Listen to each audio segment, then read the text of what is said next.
शुरू करते हैं अल्लाह के बाबरकत नाम से जो बड़ा मेहरबान और निहायत रहम करने वाला है। अस्सलाम वालेकुम लिसनर्स, कैसे हैं आप सब लोग। मैं हूँ स्टोरी टेलर नीलोफ़र और मैं अपने चैनल पर आप सभी लोगों का वेलकम करती हूँ और हमेशा की तरह आप लोगों के लिए मैं बहुत ही खौफनाक कहानी लेकर हाजिर हुई हूँ। तो आगे बढ़ने से पहले जो मेरे चैनल पर न्यू आए हैं वो मेरे चैनल को सब्सक्राइब कर लें और बेल आइकॉन प्रेस कर लें ताकि मेरे हर आने वाली वीडियो का नोटिफिकेशन आप लोगों को मिलता रहे और ऐसे ही सच्ची खौफनाक कहानियाँ आप लोग हमेशा सुनते रहें। और अगर आप लोगों को ये कहानियाँ पसंद आती हैं तो वीडियो को लाइक ज़रूर किया करें और अपने फ्रेंड्स एंड फैमिली के साथ भी ज़रूर शेयर किया करें। और बढ़ते हैं आज की खौफनाक कहानी की तरफ और शुरू करते हैं आज की खौफनाक कहानी।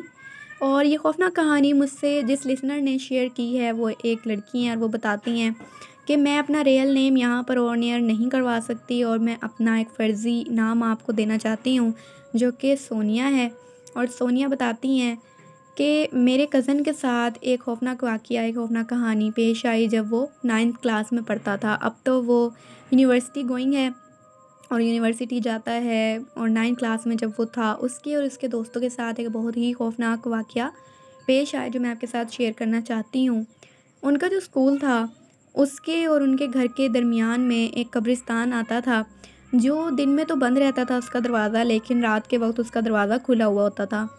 और उनके जो घर थे मेरे कज़न का और उसके दोस्तों का वो एक ही जगह पे था, यानी 1-2 गली छोड़ के उसके दोस्तों का घर था और फिर उसका अपना घर आता था।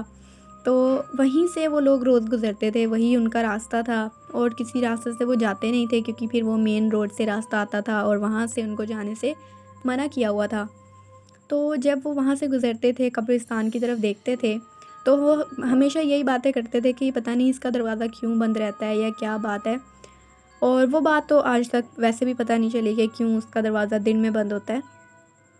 तो ऐसे ही एक दफ़ा क्या हुआ कि उनको लेट हो गई स्कूल से बहुत ज़्यादा, क्योंकि उनके पेपर्स के दिन थे और उनकी तैयारी जो प्रोफ़ेशन थी वो चल रही थी और उसी के चलते उनको बहुत ज़्यादा लेट हो गई घर आते हुए।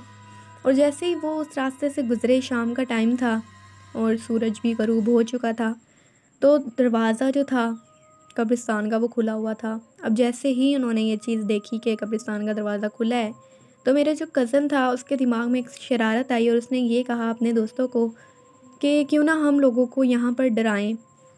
हम लोग उनको डराते हैं, उनको यहाँ से भगाएँगे, बहुत मज़ा आएगा। तो जो उसके दोस्त थे मेरे कज़न के, वो ये कहने लगे कि हो सकता है ये ना हो कि जो यहाँ पे रखवाली करते हैं, कब्रिस्तान में जो काम करते हैं वो हमें ना पकड़ लें और हमारे पेरेंट्स को ना शिकायत लगा दें। लेकिन मेरे कज़न ने उनको बोला, क्योंकि ऑफ़ कोर्स शरारती थे तीनों, तो वो ये कहने लगे कि ठीक है हम लोग चलते हैं। वो कब्रिस्तान के अंदर चले गए, कोई भी कब्रिस्तान में इस टाइम पे नहीं था। एक दोस्त जो था वो जाकर दरख्त के पीछे छुप गया, बाकी ये दोनों जो थे ये कब्रों के पीछे जाकर छुप गए।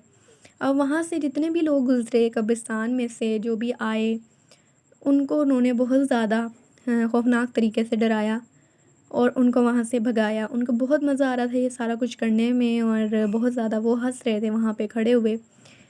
अचानक से जैसे ही उन्होंने देखा कि रात होने वाली है तो वो वहाँ से जाने लगे, तो उनको कब्रिस्तान के अंदर जब वो बाहर आ गए, गेट के पास खड़े थे, तो उन्होंने जैसे ही पीछे मुड़ के देखा तो उनको वहाँ पे जहाँ वो लोग खड़े थे, जहाँ पे वो लोगों को छुपकर डरा रहे थे, वहाँ पे उन्हें कोई खड़ा हुआ नज़र आया, जैसे कोई औरत है और उसने बहुत ज़्यादा लंबा लिबास पहना हुआ है ब्लैक कलर का और उसके बाल जो हैं वो भी खुले हुए हैं। अब उन्होंने कहा कि हमारी आंखों के सामने तो कोई भी नहीं आया कब्रिस्तान के अंदर और ये औरत कहाँ से आ गई। तो उन्होंने कहा कि जल्दी जल्दी घर चलो और टाइम बहुत ज़्यादा हो गया है, अब हमें डांट पड़ेगी घर से। तो जैसे ही वो घर पहुँचे तो उनको ऑफ़ कोर्स डांट तो पड़ी, अपने पेरेंट्स से, मेरे कज़न को भी, उसके दोस्तों को भी। तो जैसे ही वो खाना खाकर और डिनर वगैरह करके रात को सोने के लिए अपने कमरे में गया, जो मेरा कज़न था, तो वो बताता है कि मैं जैसे ही सोने के लिए लेटा हूँ, अभी मैं जाग रहा था, बस मैंने आंखें बंद की हुई थी। अचानक से मुझे ऐसे लगा जैसे मेरे कमरे का दरवाज़ा खुला है और मुझे लगा कि शायद अम्मी होंगी। मैंने जब आंखें खोल के देखा तो दरवाज़ा वाक़ई खुला हुआ था। तो मुझे लगा कि हो सकता है अम्मी मुझे देखने आई हों कि मैं सो गया हूँ या अभी तक जाग रहा हूँ। तो मैंने दोबारा अपनी आंखें बंद कर लीं, तो दोबारा जब मैंने अपनी आंखें बंद की तो मुझे ऐसे लगा कि कमरे में कोई चल फिर रहा है। किसी की चहलकदमी की मुझे जब आवाज़ें आईं तो मुझे दोबारा ऐसा लगा कि अम्मी होंगी और वो कोई चीज़ लेने आई होंगी मेरे कमरे में से। तो जैसे ही मैंने उठकर देखा तो कोने में बिल्कुल रूम के वहाँ पर एक लड़की खड़ी थी और अंधेरा था क्योंकि, लेकिन उसका जो स्ट्रक्चर था, फिगर था, वो नज़र आ रहा था कि वो एक लड़की है। और वैसे ही उसने लंबे कपड़े पहने हुए थे, ऐसे ही उसके बाल खुले थे जैसा हमने कब्रिस्तान में देखा था। और बहुत ज़्यादा बिखरे हुए उसके बाल थे, लंबे भी बहुत थे और बिखरे हुए भी बहुत बाल थे उसके। और वो बस खड़ी थी और बहुत ज़्यादा अजीब तरीके से ज़ोर-ज़ोर से वो साँस ले रही थी और ऐसे लग रहा था जैसे वो मुझे ही देख रही है। उसका चेहरा, उसके हाथ-पैर कोई भी इस तरह वाज़िह नज़र नहीं आ रहे थे अंधेरे में, लेकिन उसका जो हुलिया था वो साफ़ पता चल रहा था। तो जब मैंने उसे देखा, अब मैंने कहा कि ये अम्मी तो हैं ही नहीं, अम्मी तो बिल्कुल भी मतलब उनका तो ऐसा हुलिया ही नहीं है। तो मैं चिल्लाना शुरू हो गया।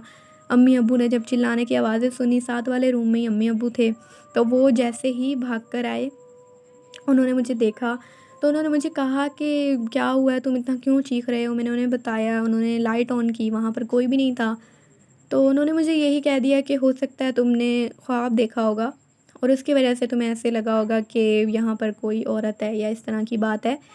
तो उन्होंने दोबारा से मुझे सुला दिया, तसल्ली देके। अगले दिन लेकिन मैं सारी रात सो नहीं पाया। अगले दिन जब मैं स्कूल गया, तो वो बताती हैं कि जब मेरा कज़न अगले दिन स्कूल गया, अब वो बहुत ज़्यादा डर लग रहा था। अब जैसे उसकी नींद ना पूरी हुई है और ना डार्क सर्कल्स वग़ैरह उसकी आँखों के नीचे, और सारे पूछ रहे थे कि क्या हुआ है, तुम बीमार हो, ऐसी कोई और बात है?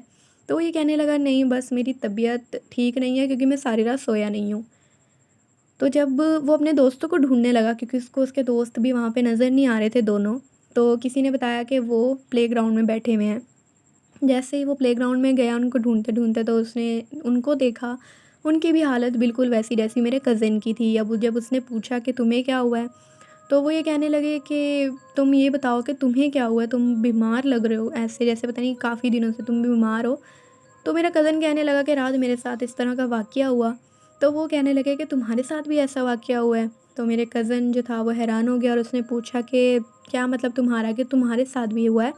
तो तुम मुझे बताओ, तुम्हारे साथ क्या हुआ है? तो वो ये कहने लगे, क्योंकि वो जो दोनों दोस्त थे वो भाई थे।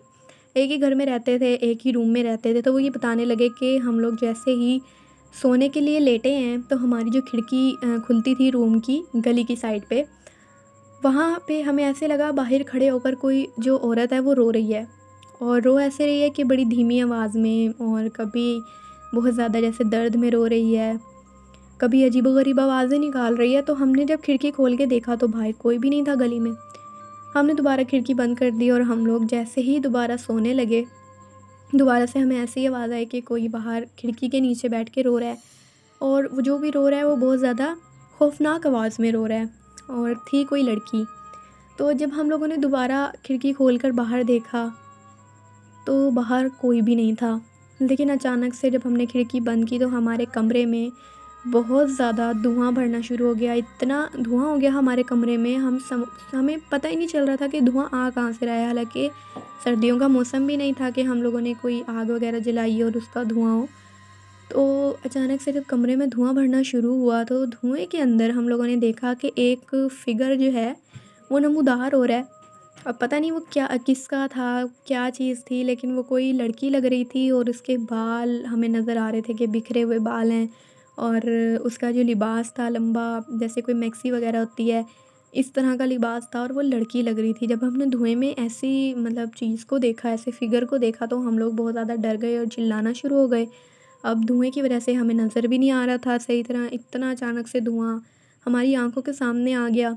अब जैसे ही हमारे पेरेंट्स ने दरवाज़ा खोला कमरे का हमें चीखते हुए सुन के, तो धुआँ कहीं पे भी नहीं।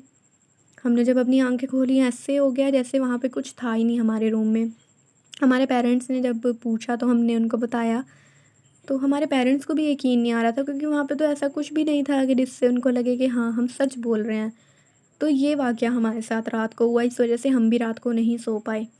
तो जब उन तीनों के साथ ये वाक़या हुआ तो मेरा जो कज़न था वो भी परेशान हो गया कि एकदम अचानक से कि रात में हम लोगों के साथ ऐसा कैसे हो सकता है।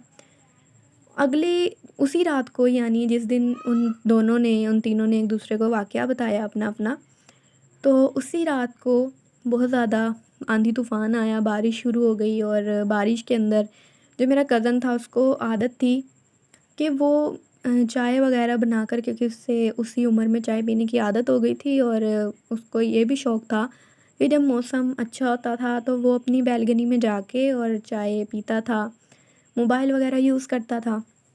तो ऐसे ही रात का वक़्त था और उसने चाय बनाई, अपनी बैल्कनी में चला गया। जैसे ही वहाँ जाकर वो बैठा है, अभी उसने चाय का कप साइड पे रखा और वो बैठा हुआ था, तो अचानक से उसको आवाज़ आई उसी तरह रोने की, जैसे उसके दोस्तों ने बताया था। अब जब उसे वो रोने की आवाज़ आई, वो अचानक से ऐसे बिल्कुल स्ट्रेट होकर बैठ गया और वो गौर करने लगा कि आवाज़ कहाँ से आ रही है। अब जब उसने उठकर देखा, गली में कोई भी नहीं था, तो वो दोबारा बैठ गया। फिर उसको रोने की आवाज़ आई और ऐसे ही लग रहा था जैसे ना उनके घर के दरवाज़े के बाहर ही कोई बैठ के रो रहा है। अब जब उसने झाँक कर नीचे देखा, तो वहाँ पर एक औरत बैठी थी और वो जो औरत थी वो बिल्कुल ऐसे घुटनों में अपना सर घुटनों में देकर और बैठी हुई थी, बिल्कुल ऐसे जैसे बहुत ज़्यादा कोई मतलब मजबूर है, इस तरह की जैसे कोई माँगने वाले होते हैं, उसका हुलिया वैसा था। गंदा भी था बहुत ज़्यादा, कपड़े वगैरह भी, बाल भी उसके बहुत गंदे थे, लेकिन हुलिया उसका वही था जो उसने पिछली रात भी देखा था और जो उसने कब्रिस्तान में देखा था। और जैसे ही उसने ऊपर से देखा, ना उसने उसको आवाज़ दी, मेरे कज़न ने कुछ भी नहीं किया, लेकिन उस औरत ने उसको वहीं से अपने हाथ से इशारा किया उसके पास आने का। और जैसे ही उसने उसके हाथ देखे, क्योंकि जो स्ट्रीट लाइट्स थी वो जल रही थी और उसके हाथ बहुत ज़्यादा जले हुए थे और उसके नाखून बहुत ज़्यादा लंबे थे कि आम इंसान के तो इतने लंबे नाखून नहीं हो सकते। बहुत ज़्यादा जले हुए इसके हाथ थे और उस हाथ में से भी वो बताता है जैसे कुछ टपक रहा था, खून टाइप कोई ऐसी चीज़ थी जिसके हाथ में से टपक रही थी और वो उसको इशारा करके अपने पास बुला रही थी। जब उसने ये चीज़ देखी, वो तो वहीं पे अपना कप, मोबाइल सब कुछ छोड़ के वो भागा अपने पेरेंट्स के पास। उसने उनको सारी बात बताई और वहीं से उसके जो दोस्त थे उनकी भी कॉल आ गई। अब जब उनकी कॉल सुनी तो वो और ज़्यादा परेशान। अब उनसे जब पूछा कि क्या हुआ, तो वो ये कहने लगे कि यहाँ पर बहुत ज़्यादा अजीबो-गरीब हमारे साथ वाक़यात हो रहे हैं और ये हम लोग नीचे अपने अम्मी-अब्बू के रूम में हैं और हमारे रूम में ऊपर पता नहीं कौन है और वो हमारी चीज़ों को उठा-उठा के फेंक रहा है और बहुत ज़्यादा ऊपर उसने तबाही मचा कर रखी हुई है कि हम डर रहे हैं ऊपर जाते हुए कि वो जो भी चीज़ है वो हम पे हमला ना कर दे। और बहुत ज़्यादा अजीबो-गरीब आवाज़ें आ रही हैं और उसी तरह धुआँ हमें महसूस हो रहा है मेरे हमारे कमरे के दरवाज़े से निकलता हुआ, जिस तरह पिछली रात धुआँ हमारे कमरे में था।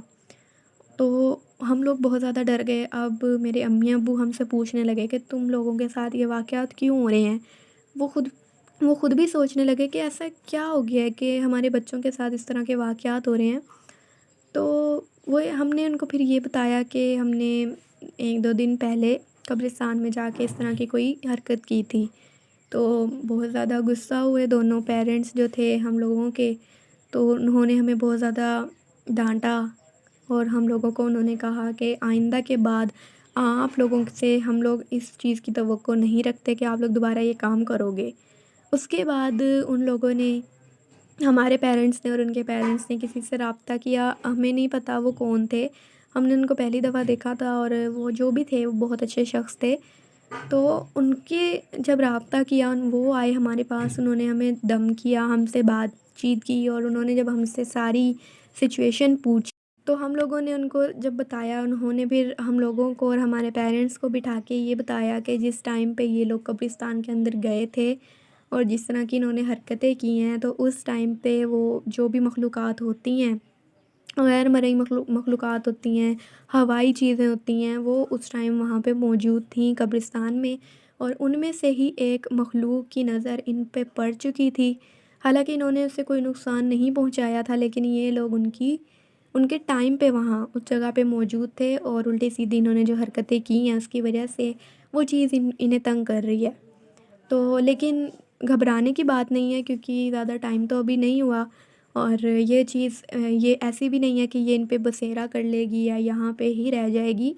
तो ये ऐसे हैं कि जैसे रास्ते में से चलते हुए अगर इन्होंने किसी को देख लिया तो ये उससे तंग करने के लिए थोड़े टाइम के लिए वहाँ रुक जाती हैं। तो ये इलाज मैं इनका करूँगा और ये बिल्कुल ठीक हो जाएँगे। फिर उन्होंने हमारा इलाज किया, लेकिन हमें ऐसा महसूस होता था कि जब तक हमारा वो इलाज चलता रहा, तो हमारी गली में मैं जब भी जाता था, मैं जब भी अपनी बालकनी में देखता था खड़े होकर गली में, और जो मेरे दोस्त हैं उन्होंने भी मुझे ये बात बताई कि जब हम लोग अपनी खिड़की से वैसे ही बाहर झाँकते थे या कुछ भी था, तो एक कुत्ता था जो बहुत ज़्यादा ब्लैक कलर का था और बहुत खौफ़नाक उसका चेहरा था कुत्ते का, और वो हमें बिल्कुल स्ट्रेट हमारी खिड़की की तरफ खड़े होकर हमें देख रहा होता था, और सारी रात वो वहाँ खड़ा रहता था। बोलता नहीं था वो, यानी जैसे भौंकते हैं इस तरह का कोई आवाज़ नहीं निकालता था, लेकिन हमारी खिड़की के बाहर वो हमेशा खड़ा रहता था जब तक उनका इलाज चलता रहा। और जब मैं भी बालकनी के बाहर देखता था, तो मेरे घर के बाहर तो नहीं, लेकिन मेरे घर के 1-2 घर छोड़ के वहाँ पर एक कुत्ता मुझे भी नज़र आता था, बिल्कुल ब्लैक कलर का, और वो भी बिल्कुल मेरी तरफ देख रहा होता था, यानी जैसे मैं बैलगनी में खड़ा हूँ ऊँचाई पे, तो वो उसका फ़ेस भी ऊँचाई की तरफ होता था और वो मुझे देख रहा होता था, और उसको देखकर इतना ख़ौफ़ आता था, मैं बता नहीं सकता, कि मेरा रोना निकल जाता था उसको देख के, मुझे इतना डर लगता था। तो उसके बाद जब हमारा इलाज मुकम्मल हुआ, तो वो जो कुत्ता था वो भी हमें नज़र आना बंद हो गया, और फिर जो भी वो मख़लूक़ थी वो भी हमें नज़र आना बंद हो गई। तो जब मेरे कज़न ने मुझे ये वाक़या सुनाया, तो मुझे भी इस चीज़ से इबरत हासिल हुई, और मैंने अपने फ्रेंड्स वगैरह को भी ये बात बताई कि मेरे कज़न के साथ ऐसा वाक़या हुआ है, और हम लोगों को भी ऐसी जगहों पे जाने से परहेज़ करना चाहिए। अगर वहाँ से गुज़र भी हो तो हमें एहतियात से वहाँ से गुज़रना चाहिए, क्योंकि ये जो मख़लूक़ात होती हैं वो वहाँ पर बहुत ज़्यादा तादाद में मौजूद होती हैं, और कभी भी इनकी जो नज़र होती है वो किसी पे भी पड़ सकती है, और ये किसी को भी तंग करना शुरू कर सकती हैं। तो ये खौफ़नाक कहानी थी जो सोनिया ने हमारे साथ शेयर की थी। आपको ये खौफ़नाक कहानी कैसी लगी है? अपना फ़ीडबैक मुझे ज़रूर दीजिएगा, और जो मेरे सब्सक्राइबर्स हैं उनका थैंक यू सो मच, उन्होंने मेरे चैनल को सब्सक्राइब किया और मेरी वीडियो को भी वो लाइक करते हैं, मेरी कहानियों को और मेरे सुनाने के अंदाज़ को पसंद करते हैं। बहुत शुक्रिया आप लोगों का। और जो न्यू लिसनर्स हैं, जो अभी-अभी मेरी स्टोरीज़ को सुन रहे हैं, वो लोग ज़रूर सब्सक्राइब करें मेरे चैनल को, ऐसे ही सच्ची खौफ़नाक कहानियाँ हमेशा सुनने के लिए। आप लोग भी अपनी खौफ़नाक कहानियाँ शेयर कर सकते हैं नीचे कमेंट बॉक्स में, और मेरे ईमेल आईडी पर, जो आप लोगों को डिस्क्रिप्शन बॉक्स में मिल जाएगा। फिर हाज़िर होंगे कुछ और खौफ़नाक कहानियों के साथ, तब तक के लिए स्टे ट्यून्ड। अल्लाह हाफ़िज़, अल्लाह निगहबान।